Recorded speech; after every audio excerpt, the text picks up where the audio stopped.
भाविकांचं श्रद्धास्थान असलेल्या अजमेर शरीफ दर्ग्याहून दर्शन घेऊन परतत असताना पालघर तालुक्यातल्या 3 तरुणांचा कार आणि ट्रकच्या भीषण अपघातात मृत्यू झाला आहे, तर 4 जण गंभीर जखमी झाले आहेत।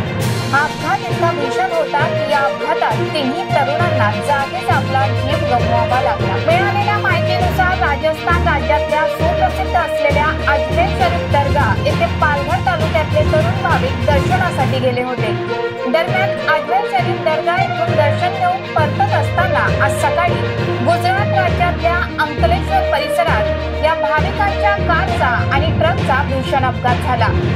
या कारमधून जवळपास 7 जण प्रवास करत होते। या कार अपघातात कारमधल्या पालघर तालुक्यातल्या मनोजच्या आयात बाबा चोगले, पालघरच्या ताहिर नासिर शेख आणि टाकवाच्या मुदस्सर अन्सार पटेल या 3 तरुणांचा जागीच मृत्यू झाला, तर इतर 4 जण गंभीर जखमी झाले आहेत। हा अपघात इतका भीषण होता की कार आणि ट्रकच्या धडकेत कारचा पूर्णतः चक्काचूर झाला आहे।